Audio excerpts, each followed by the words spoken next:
Bismillahirrahmanirrahim. Assalamualaikum warahmatullahi wabarakatuh. Waalaikumsalam warahmatullahi wabarakatuh. Innal hamdalillah nahmaduhu wa nasta'inuhu wa nastaghfiruh wa na'udzu billahi min syururi anfusina wa sayyiati a'malina.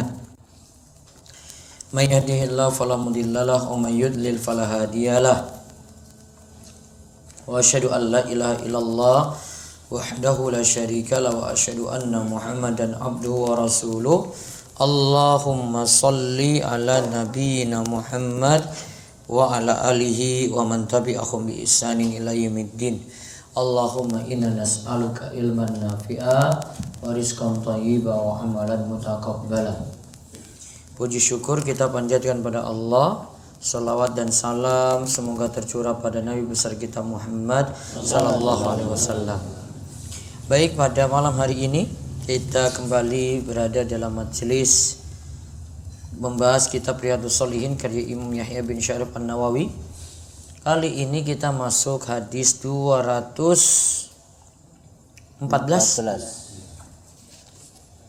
halaman 157, yaitu dari Abu Umamah Iyas bin Sa'labah Al-Harithi radhiyallahu anhu. Monggo dibaca.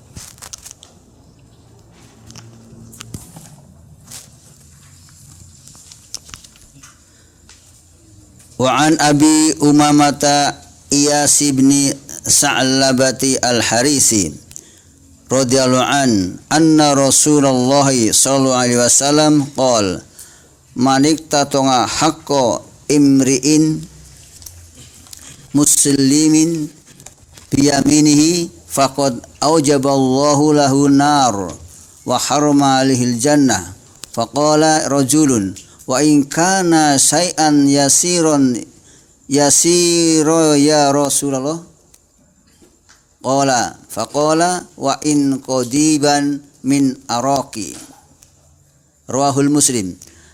Dari Abu Umamah Iyas bin Sa'labah Al-Harisi radhiyallahu an bahwa Rasulullah SAW bersabda, barang siapa yang mengambil hak seorang muslim dengan sumpahnya, maka Allah benar-benar mewajibkan neraka untuknya dan mengharamkan surga atasnya. Kemudian ada seorang lelaki yang bertanya, apakah itu berlaku pula sekalipun suatu benda yang remeh ya Rasulullah? Beliau Rasulullah menjawab, sekalipun benda itu berupa sebatang kayu penggosok gigi. Hadis Muslim. Baik. Situ disebutkan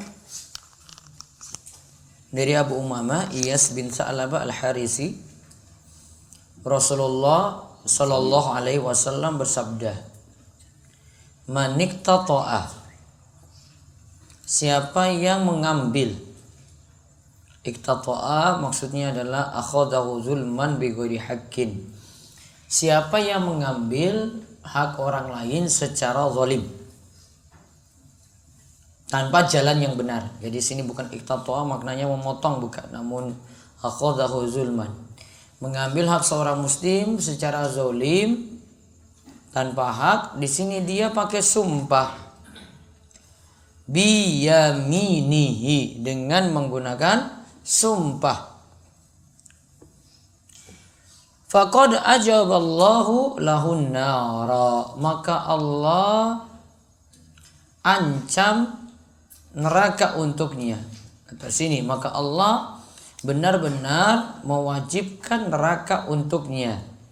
Wa harrama alaihil jannah, dan mengharamkan baginya surga. Kemudian ada seorang laki-laki, faqala rajul, ada seorang laki-laki, dan di sini tidak disebut namanya.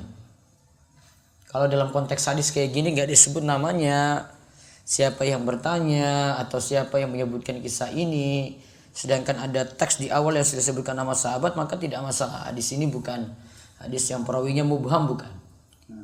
Karena cuma nukil saja dari orang lain. Kemudian wa in kana syai'an yasiran ya Rasulullah, walaupun itu remeh, wahai Rasulullah, dia tidak boleh ngambil ya harta orang lain tadi. Dia tidak boleh ambil hak orang lain dengan sumpahnya tadi.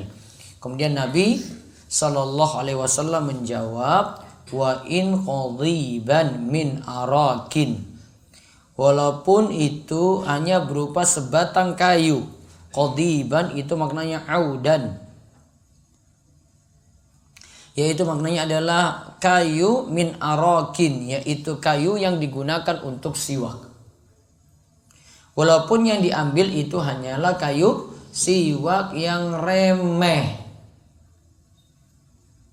Ya, kayu siwak yang remeh. Tadi dikatakan biyamini, dengan sumpah. Maksudnya dengan sumpah palsu. Nah, sekarang faedah yang bisa kita ambil. Diharamkannya ghasab.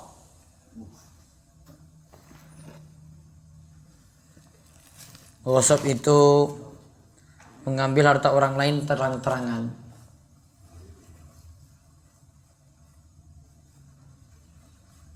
Pakai istilah umum aja, nggak usah pakai istilah terang-terangan. Mengambil harta orang lain tanpa jalan yang benar.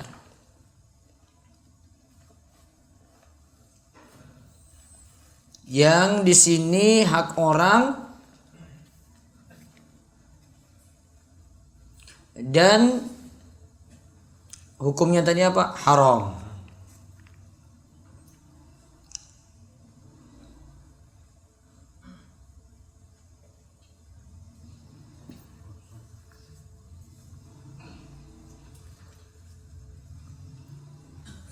Ghasab itu artinya akhadha syai'a zulman, mengambil harta orang lain secara zalim.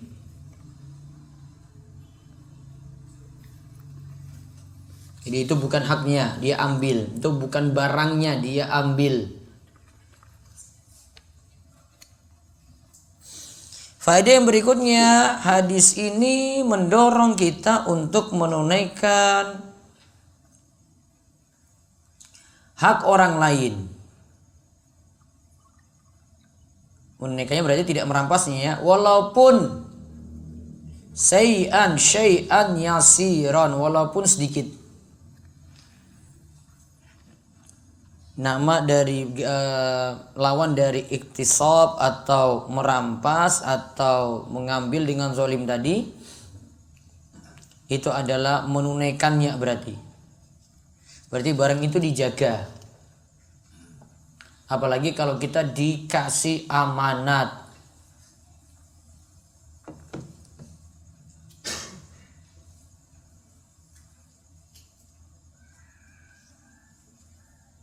Kemudian faedah yang berikutnya lagi, lantaran barang yang digosok atau barang yang dirampas atau barang yang dicuri menghalangi seseorang dari masuk surga. Menghalangi seorang dari masuk surga.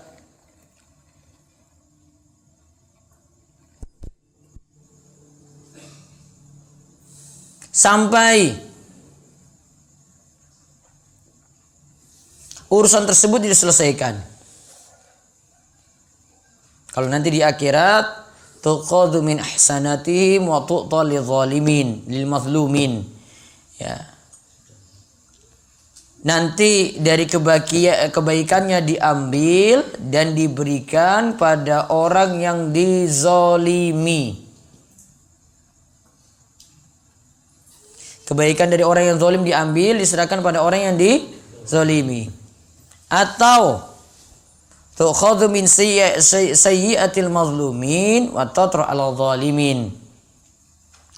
Dosa-dosa dari yang dizalimi diambil, lantas ditransfer pada orang yang menzalimi. Ini sudah kita bahas sebelumnya ya. Jadi yang kebaikan dari dia yang zalim diambil, serahkan pada yang dizalimi. Atau yang dosa-dosa dari orang yang dizalimi, nah ini sekarang yang jadi korban berarti. Yang dosa-dosa dari orang yang dizolimi diambil, dipindahkan pada orang yang menzolimi. Ini baik menzoliminya terkait dengan harta, rampas harta orang, menzoliminya umum. Bisa jadi jatuhkan kehormatan orang lain, transfer pahala terus tuh, transfer lagi. Kemudian yang berikutnya sumpah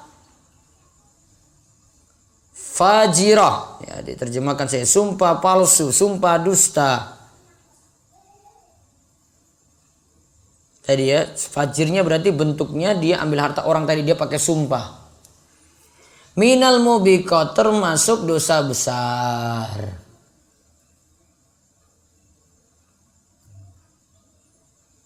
Di antaranya ya nipu orang saat dagang. Ngambil harta orang ya kalau saat dagang. Iya. Kan belum haknya, namun dia nipu ketika itu. Maka dia makan harta orang, kalau dia apalagi pakai sumpah-sumpah dengan jualannya. Wallahi demi Allah, ini kalau jenengan masuk pasar ini yang paling murah cuma di tempat saya saja. Yang lain gak kayak gitu. Demi Allah saya sumpah 7 turunan. Tambah lagi kata-kata yang hiperbolis itu. Meyakinkan. Sumpah saya 7 turunan saya sengsara gitu misalnya. Benar-benar nanti terwujud itu. Dia pakai sumpah palsu untuk lariskan tadi dagangan. Ya laris. Ya. Dia pakai sumpah tadi kalau jujur saja laris itu. Namun tidak boleh rendahkan sumpah cuma untuk melariskan barang dagangan. Apalagi kalau sumpahnya sumpah dusta. Jadi ingat kalau sumpah dusta termasuk mubiqat. Dosa yang membinasakan atau termasuk dosa besar. Nah itu contoh ghosab. Berarti di antara bentuk zolim yaitu ghosab, merampas harta orang lain yang bukan haknya. Kalau membajak software masuk apa itu? Gosok masuk nggak? Masuk itu. Ya, membajak software masuk gosok. Karena tadi kan pengertiannya akhadha syai'an zulman. Secara umum pengertiannya adalah mengambil harta orang lain secara zalim. Baik, terus berikutnya dari hadis 215 Adi bin Amirah atau Umairah di sini. Kalau terjemahan itu Amirah, kalau di kitab Salim Adi bin Umairah. Baca. Adi bin Umairah radhiyallahu anhu Umairah radhiyallahu anhu berkata, saya mendengar Rasulullah SAW bersabda, siapa saja yang kami serahi tugas lalu ia menyembunyikan jarum atau yang lebih kecil dari itu dengan maksud untuk mengambilnya, kelak pada hari kiamat ia akan datang dengan membawa apa yang disembunyikannya. Berdirilah seorang yang berkulit hitam dari sahabat Ansor yang seakan-akan saya pernah melihatnya. Ia kemudian berkata, wahai Rasulullah, terimalah kembali tugas yang telah engkau serahkan kepada saya.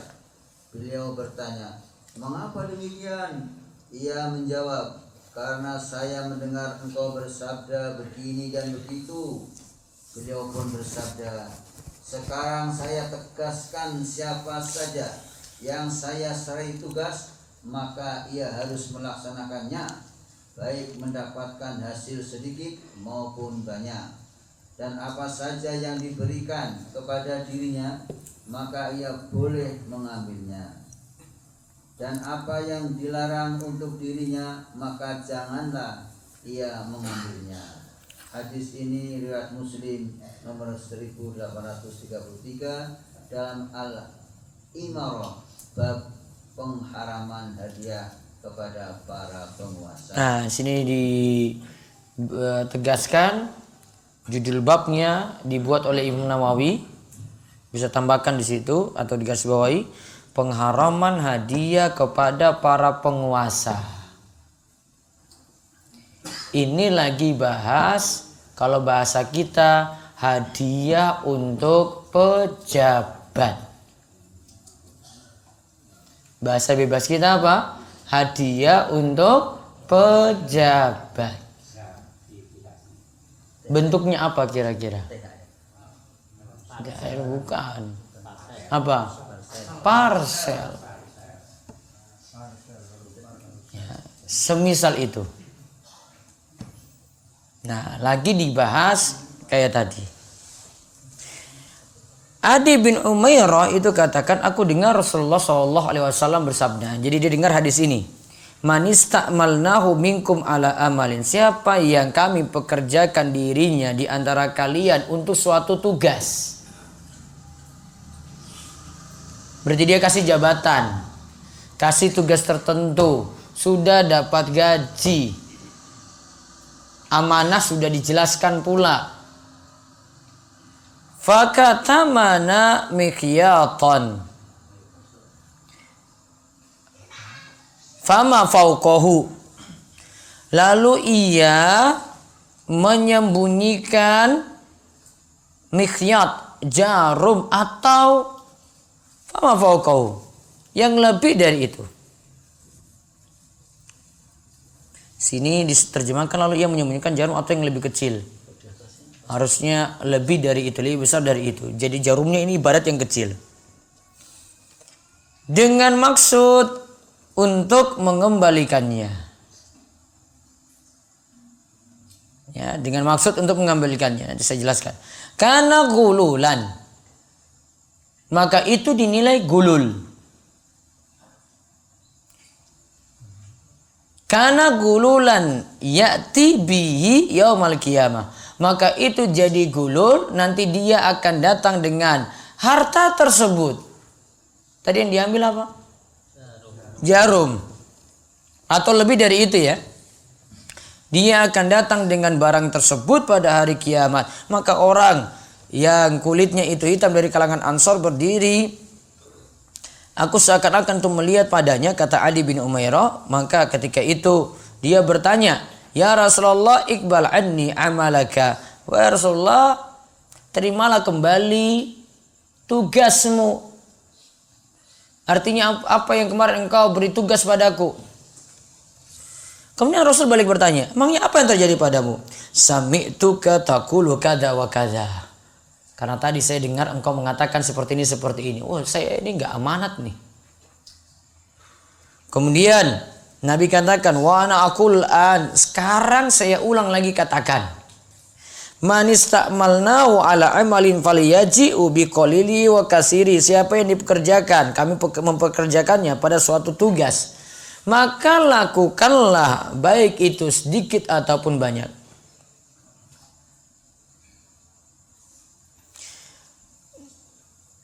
Falyaji biqalili wa kasiri. Dia lakukan tadi tugasnya, dapat sedikit atau banyak. Artinya ada yang dia dapat dari tugasnya tadi, alias hadiah, sedikit atau banyak. Fama utiya minhu akhadha, yang ia dapat silakan diambil. Wa manuya anhu intaha, yang dilarang itu maka tidak mengambilnya. Rawahu Muslim. Hadis ini diriwayatkan oleh Imam Muslim. Tadi disebut makhiton fama fauqahu, jarum atau lebih daripada itu. Namun di sini terjemahkan au ma huwa asgharu minha. Jarum, tapi di sini yang lebih kecil dari itu. Jadi Di sini bukan yang lebih besarnya ya, lebih kecil dari jarum tadi pengertian fauqa di situ karena bisa jadi maknanya seperti itu juga. Terus gulul. Nah, ini catat nih, gulul itu apa? Gulul. Asalnya gulul adalah berkhianat.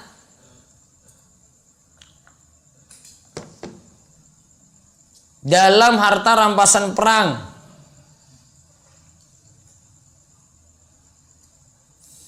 Yaitu diambil diam-diam sebelum dibagikan. Sariko ini ngambil diam-diam.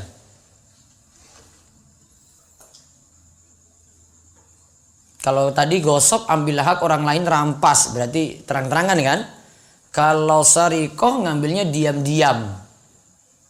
Ngambilnya diam-diam sebelum dibagi. Ada bahasa Indonesia, ada istilah ngambil diam-diam, ngambil terang-terangan. Ada bedanya? Apa istilahnya? Kalau yang diam-diam apa? Indonesia. Nah, Jawa berarti, Pak. Kalau terang-terangan ngambilnya rampas, terang-terangan rampas kan, nah, ambil ini cek gitu. Itu ya, paham ya bedanya ya. Jadi ada istilah ghasab, ada sarikah. Nah, ini dia ambil diam-diam, ini asalnya ini dikumpulkan dulu ini ayo kumpul harta rampasan perang, kumpul semuanya jadi satu. Nanti pemimpin yang tugas untuk bagi-bagi, kasih siapa. Namun boleh jadi ada orang yang menganggap barang itu, wah ini barang bagus nih. Nanti kalau dikumpulkan saya nggak dapat itu. Nah itu kan. Maka diambil lebih dulu sebelum dibagi. Itu namanya apa? Ghulul. Apa kaitannya dengan hadiah pejabat? Pejabat memperoleh sesuatu itu diibaratkan juga dengan harta rampasan perang. Diibaratkan ada sesuatu yang dikumpulkan gitu. Namun kok gara-gara pekerjaan ini dia dapat lagi tambahan hadiah, tips. Kemarin sudah disinggung ya. Ada hadiah, ada tips. Diam-diam apa terang-terangan? Diam-diam apa terang-terangan? Diam-diam. Maka maksudnya sama. Dari sisi diam-diamnya, dari sisi dianggap suatu yang dikumpulkan juga sama, terus dia itu dapat tambahan di situ. Padahal dia itu sebagai pejabat itu sudah jadi tugasnya. Tanpa mesti menerima hadiah-hadiah lagi. Disebut dengan apa? Ghulul. Bahasa bebasnya, ringkasnya hadiah khianat. Khianatnya kenapa? Dapatnya diam-diam. Sama dengan orang yang ambil harta rampasan tadi juga ngambilnya diam-diam.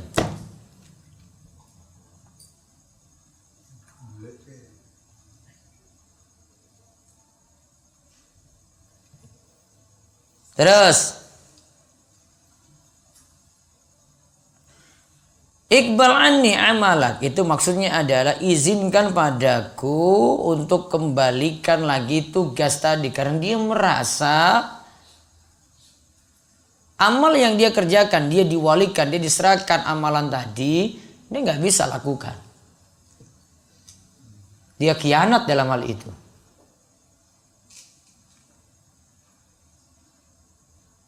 Nah sekarang langsung kita bahas faedah hadis. Hadis ini berisi ancaman keras dan peringatan keras bagi pekerja yang khianat. Bagi pekerja yang khianat.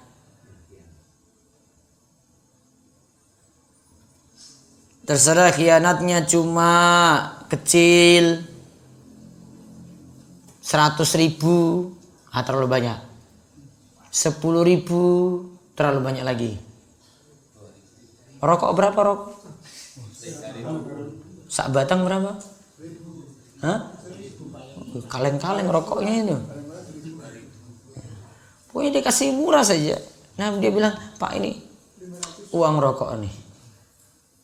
Kecil maupun apa? Banyak. Di sini kalau itu hadiah khianat bagi pekerja, ya, maka yang kecil maupun yang banyak, yang besar diharamkan.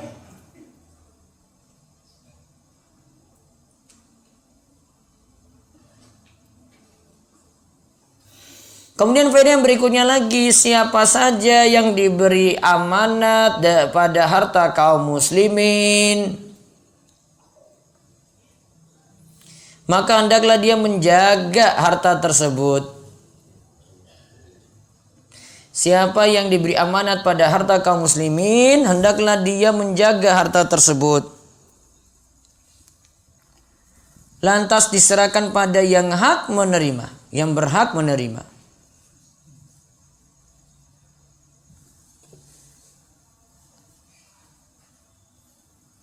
Dan tidak boleh dikhususkan sesuatu untuk dirinya. Contoh, infak. Infak apa? Infak jamaah. Apalagi infak musik masuk mboten? Masuk. Dana desa kenapa? Untuk bangun jalan terus. Semennya dikurangi, korupsi. Hah? Tapi sini nggak ada. Iya kan belum proyek, ini lagi ngaji ini, lagi ngaji. Orang nuduh orang. Iya kan? Tadi dia ambil, padahal harus disalurkan pada orang lain. Itu bukan haknya. Kalau haknya silakan dia ambil.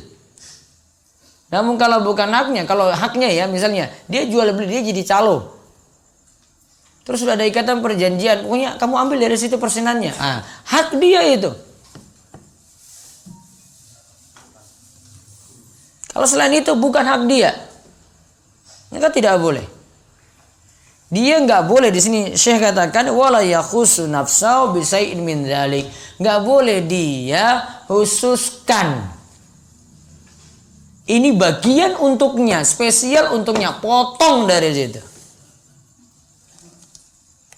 Contoh misalnya di sebagian tempat itu atau di sebagian majelis taklim itu kumpulkan infak ya untuk kepentingan umum sebenarnya, namun ada yang panitia ini nganggap itu miliknya, dia potong dari situ. Maka ketika mau pelaporan dia cuma tulis pemasukan 9 juta, pengeluaran 9 juta. Perincian itu tadi. Laporan apa ini kayak begini nih? Ya, laporan apa kayak begitu? Kalau dia kan mau buat laporan, ini misalnya kajian misalnya ya. Oh ini untuk konsumsi jamaah semene ya. Apalagi sound, sewa sekian. Apalagi tenda sekian. Transport apa? Ustadz sekian. Apalagi dokumentasi sekian, konsumsi sampun. Apalagi parkir, ya wes, ada premannya, wes. Masukkan itu, kan list itu. Kecuali kalau orang sudah tahu itu, ini sudah jelas ini kayak begini nih. Dia cuma sebutkan secara global saja, rinciannya sudah ada gitu. Maka harus amanat ini di sini. Karena ada sebagian itu ya narik untung dari ini. Ada yang dipakai panitianya pakai untuk jalan-jalan, rekreasi, dia aja. Panitianya berapa orang? 2. Suami istri. Si suami ngurus ikhwan, yang istri ngurus akhwat. Ada, ngerti aku. Ustadznya datang-datang dari luar kota, nggak dikasih penginapan yang bagus. Ustadznya nginap di rumah. Di dalam rumah itu ada yang gantung kelelawar di sana, ada apa di ini. Rumahnya tingkat. Pakaian-pakaian dalam itu semua dalam rumah gitu. Coba lihat. Ikram nggak kayak gitu? Menghormati nggak? Berisik, ribut. Nggak layak ya begitu. Nggak mikir lagi, ustadznya datang juga ke situ. Ustadz nanti naik Grab saja ustadznya, nanti kami ganti transport. Ini kalau Grabnya nggak tahu jalan, berhenti tengah jalan loh itu. Turunin jenengan di tengah jalan, ustadznya tadi tengah jalan. Ustadznya cari lagi, nggak tahu jalan lagi, coba lihat. Datang juga nggak mikir ustadznya lapar apa enggak gitu. Ustadz monggo ngisi Ustadz. Ustadz kan malu kalau mau ngomong kan? Iya kan malu kan? Isin. Wah aku ki wis ngelip banget iki esok. Iki lagi mendarat iki. Apa orang mikir dari dia datang terbang gitu, apa langsung sudah makan gitu? Kan belum tentu kan? Belum tentu. Ustadz, waktu. Langsung aja Ustadz. Sudah jam 9 nih, jam 9. Bu mikir dulu dia makan apa gitu loh. Kan gak mungkin ustadznya bilang, wah saya ini lapar banget, bu saya dikasih apa gitu loh. Enggak. Kadang jamaah itu enggak peka.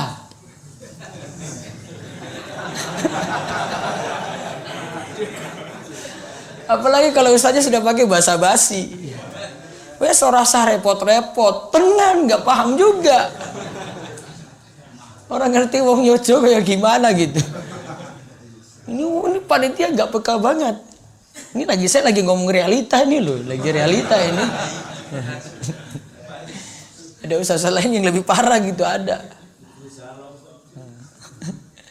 Nggak ditawarin apa-apa, di meja plus kosong.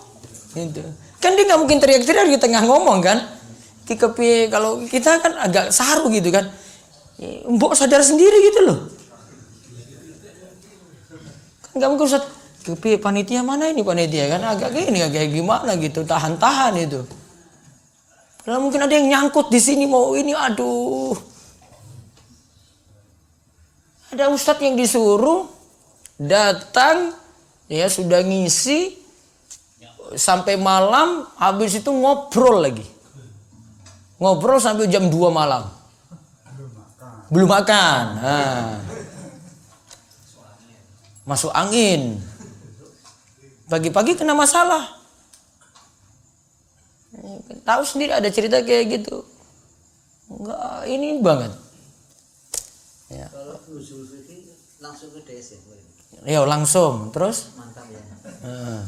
Makan. Dikasih makan.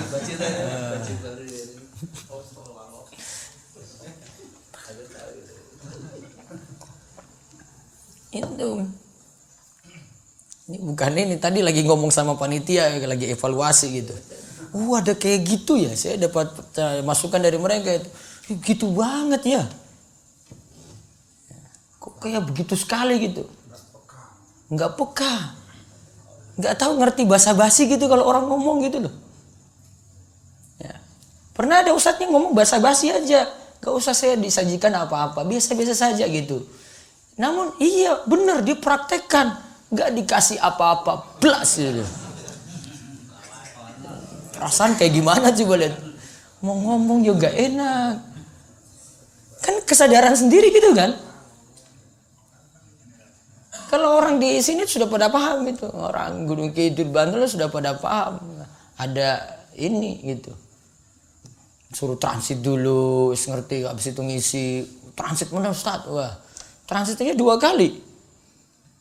Enak kalau ini kayak gitu. Orang desa saja paham, orang kampung loh itu.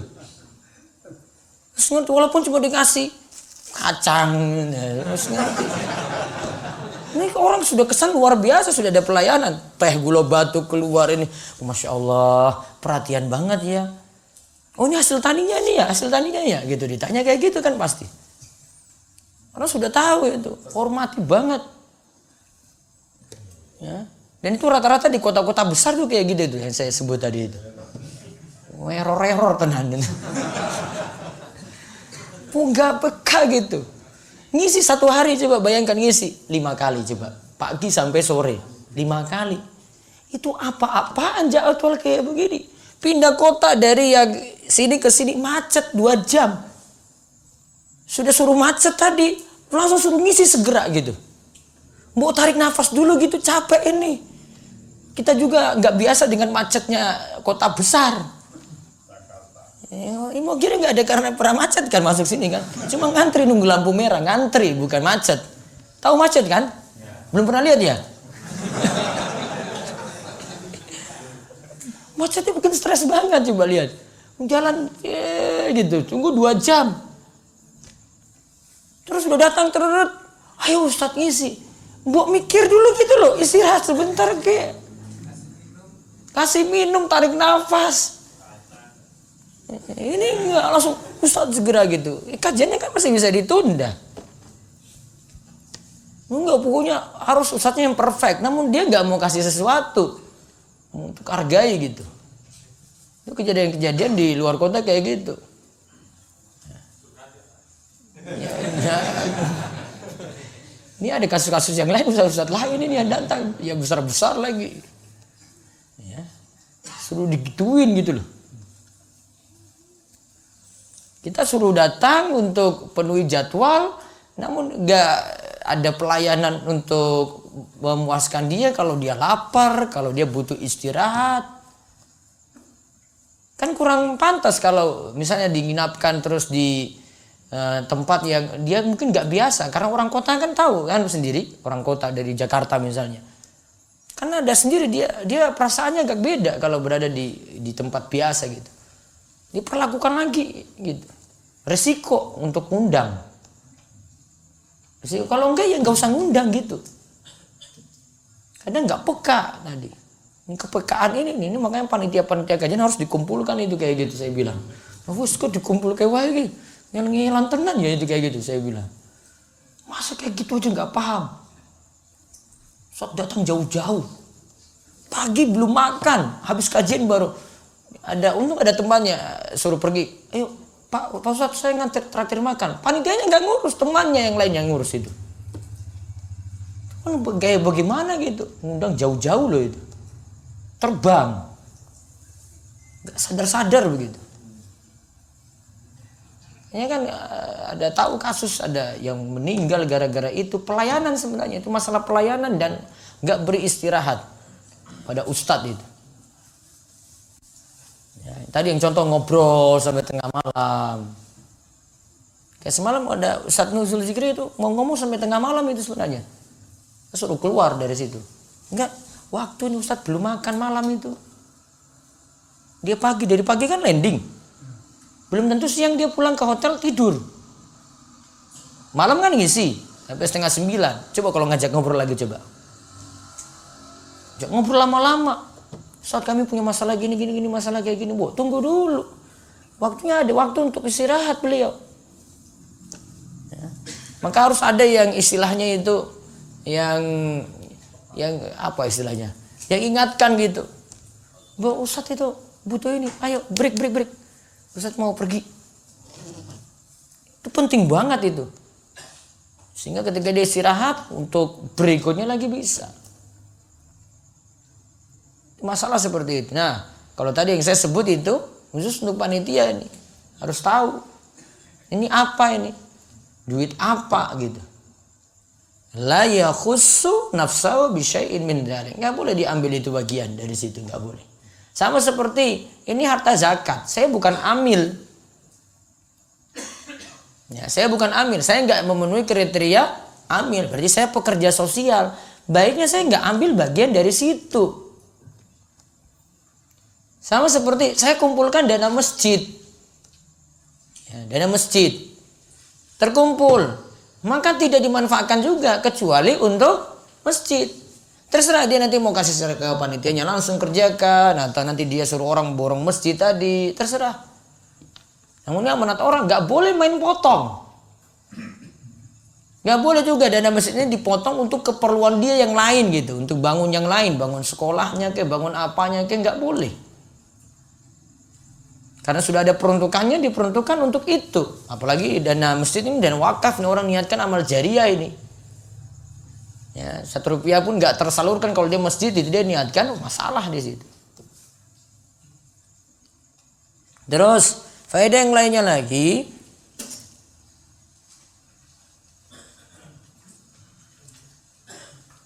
di sini juga didorong untuk jadi pengabdi negara.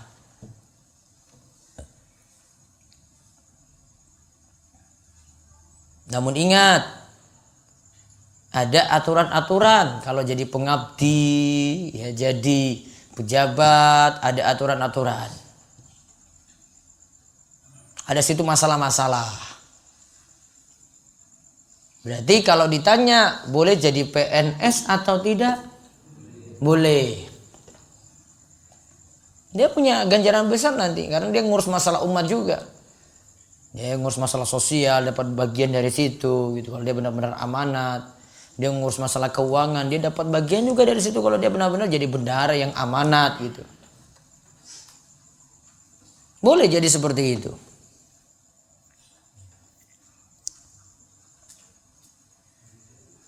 Kemudian faedah yang berikutnya juga, pejabat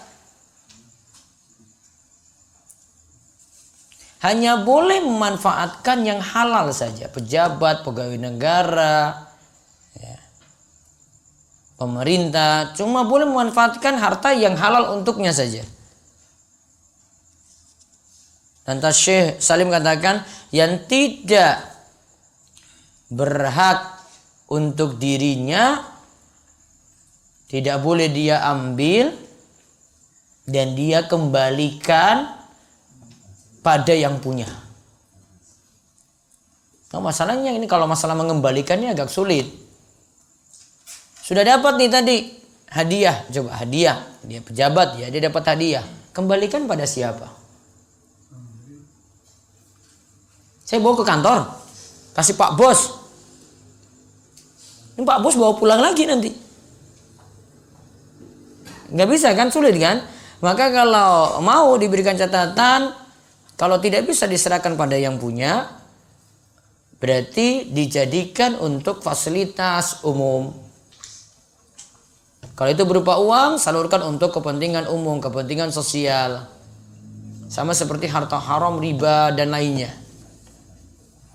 Tidak manfaatkan untuk kepentingan pribadi.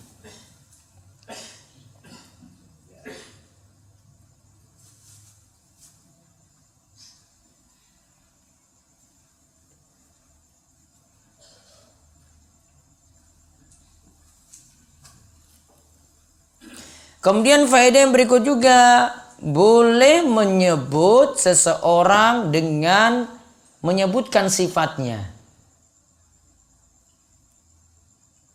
Tadi di sini disebut laki-laki hitam dari kalangan Ansor.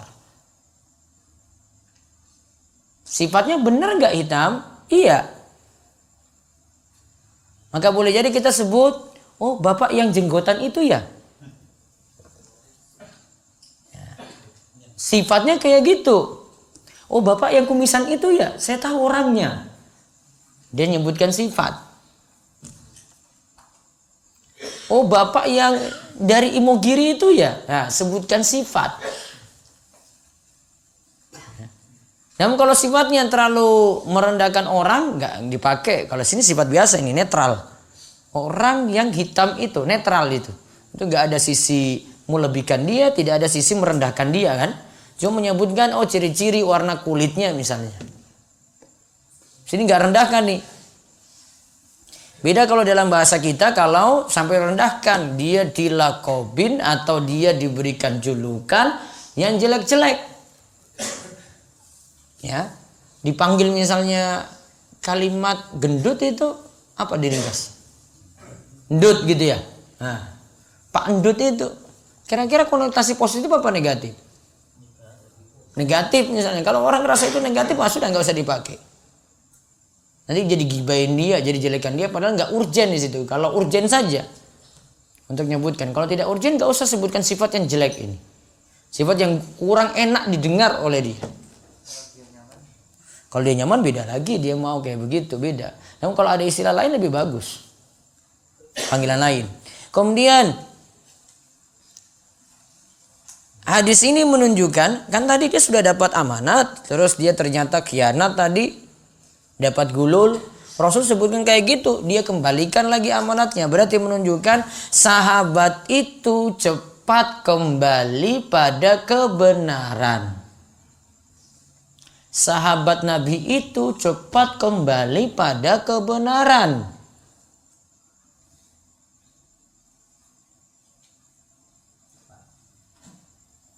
Jadi dia dengar tadi peringatan Nabi, dia merasa salah.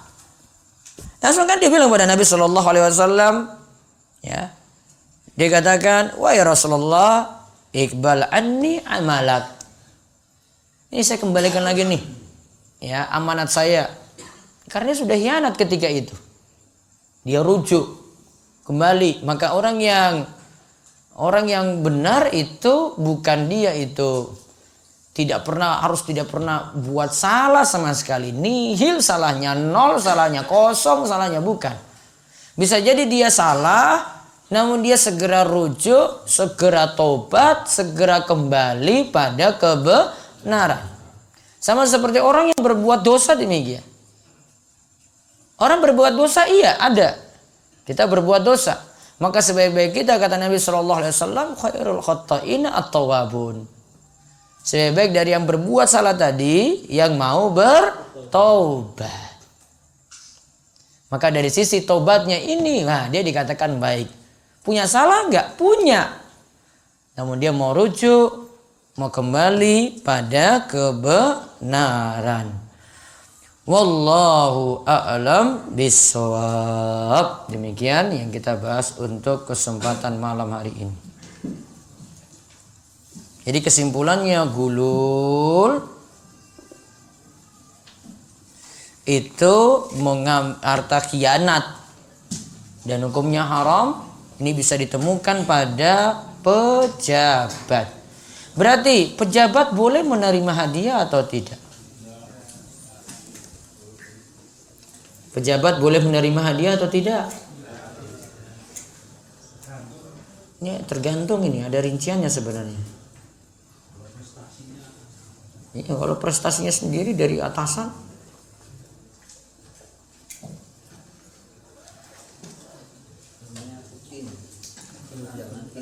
hadiah secara umum ada yang halal untuk penerima dan pemberi. Kita kasih hadiah ke orang lain gitu ya, seperti biasa. Ada hadiah yang haram untuk pemberi dan penerima, semisal hadiah untuk mendukung kebantilan. Dan ada hadiah yang diberikan oleh seorang yang merasa takut terhadap gangguan orang yang diberi. Seandainya tidak diberi, baik gangguan badan ataupun harta, ya, akhirnya dia beri tadi.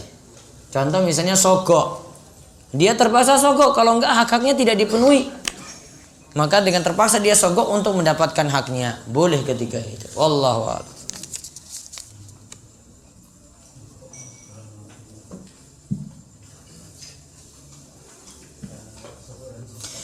Apakah bisa dikatakan kalau orang yang mengambil harta orang lain dengan sumpahnya kekal di neraka? Tidak.